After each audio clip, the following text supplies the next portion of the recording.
Hello, I'm Charlie Mattingly here today with Kevin Gormley, Yes. my business partner. Yes, I'm here. Of Leading Edge Financial Planning. Today we're on number 4 of the top 10 retirement mistakes to avoid. It's hard to say. Right. Welcome back. Welcome back.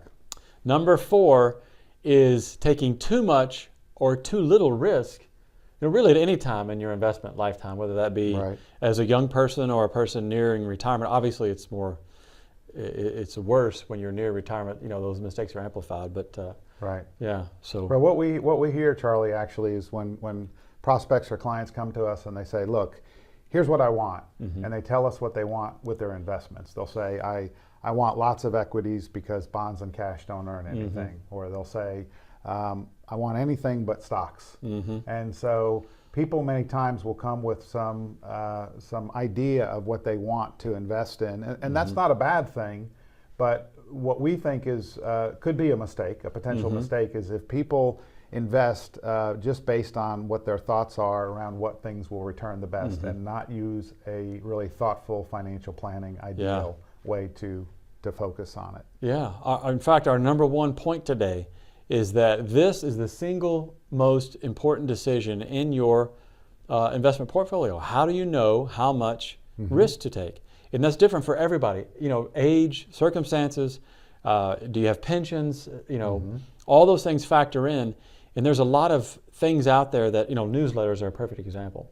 Newsletters are great, but they don't tell us how much risk we're supposed to take, or how that should play into your investment portfolio. So that's the number 1. That's number 1 of a few of our points today. And I would just suggest that, when you see some TV shows where people will call in and say, "Should I invest in this stock?" I mean, how does that person know what the person's financial life is like? So that's the same kind of thing. Now, a stock is a little bit more ridiculous than just thinking about how much equities, bonds, and cash.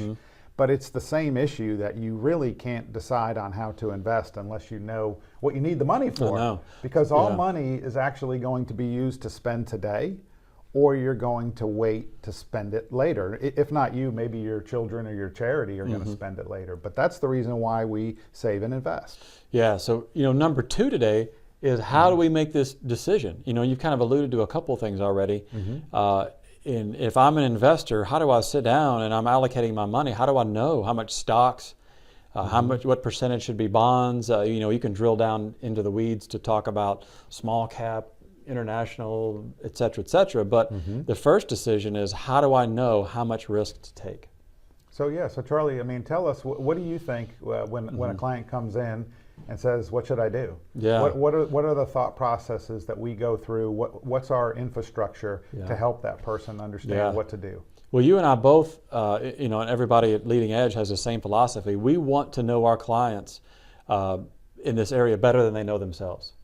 So it takes a lot of discussion, a lot of digging. We ask people what's important to them in their life about money, because in all, our relationships, it's not about the money. Even though that's our business, but it's about what kind of joy that brings to us and what kind of stress we could be under if we're taking the wrong look at risk on a day-to-day basis. So that's the first thing, is we get to know people, we understand their goals, what's important to them. From there, we can kind of start to derive, what's right as far as the risk. Yeah, and I'll just drill down a little bit more about the goals, because I think on a high level that's exactly right. But the question is when are you going to use this money? If you have certain things that you're going to buy in the next year, or you're going to use the money in the next year, now you want the investment to match that. If you have things that you're going to buy in 5 years, you want the investments to match that. If you have things that are going to be 20 years down the line, you don't want to be investing in things that have the lowest return over a 20-year time period, at least probability-wise. So when we say that we need to understand people's goals, what we really need to understand is what are the goals, when do you need them, and how much money do you need for those goals? And then we can build a portfolio together that can help match those goals to the investments, as well as all the other ways that people get money, pensions, Social Security, annuities, inheritances, all those kind of things. They all need to be taken into consideration about how you're going to pay for your goals. That's right. And really that's kind of our point number 3, is know your risk tolerance and your risk capacity. And those are kind of maybe industry lingo a little bit, but the tolerance is kind of what you're talking about. Well, what do I need in the way of investment return and risk to meet my goals. And by the way, we really can't predict investment return, but we can kind of measure investment risk. And so that's kind of the input that we look for. You know, the risk capacity is the risk tolerance now is what can you stand on an emotional level. If we have a downturn tomorrow, is that going to ruin your life? Is it going to keep you up at night? We don't want anybody to lose sleep.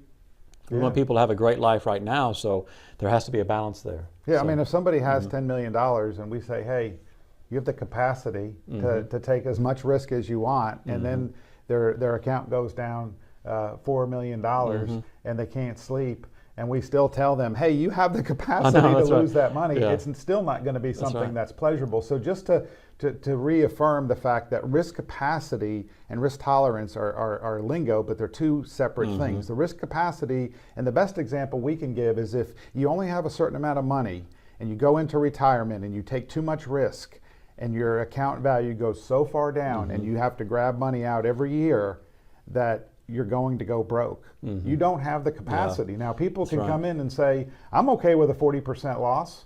Well, you may emotionally be okay, but you're going to run out of money because you're pulling money out every year. Where again, the tolerance is all about, you know, are you a person that checks your accounts every day? Will you lose sleep? You know, will couples get very upset at each other for taking too much or too little risk? That's right. And you know, speaking of risk, the last point today that we talked about prior to this was the biggest risk of all, and the one that we focus all of our efforts and energies on, are the risk of our clients not meeting their goals. That's the biggest risk. You know, there's other risks, but we want to know what your goals are, and then just as much as possible eliminate the risks that may prevent you from meeting those goals. Because that's what really matters. And again, it's not about the money. It's about your lifestyle. You know, you're living the life that you want in retirement and now as well. So that's the biggest risk. And it's also about the money. Yes. So it's more than just about the money. Yeah, it's more than just the money, you know. But the final thing we'll just mention quickly is that people think about investment risk all the time. They think about, what if the market goes down? What if inflation goes up? What if interest rates go up? These are the things that people think about. But there's many other risks that people need to take into consideration, such as if I keep money all in the bank. Or the example I like to use, Charlie, is that you take $1 million, you put it under the mattress. Okay, you come back in 10 years, and if no one's broken into your house, but 10 years later, you have $1 million under the mattress still. But when you take that $1 million and you go to purchase things with it, can you buy $1 million worth of goods? No, you've lost purchasing power.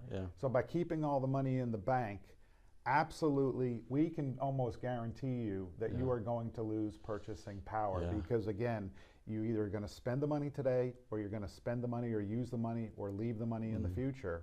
And if you don't stay ahead of inflation, you are actually taking a huge risk. Right, that's right. And it's very insidious and deceptive. And so, you know, in summary, we believe that you should look at the entire picture, get a plan, know your goals, and then that reduces the stress, and you know exactly that you're in the right risk bucket, if you will, at all times. Yeah, and so you have money that you're going to use for short-term goals, mid-term goals, and long-term goals. You set up your investment plan that way, and we find that not only can clients achieve their goals, but they can feel good today and in the future. So thanks so much for watching. Thank you.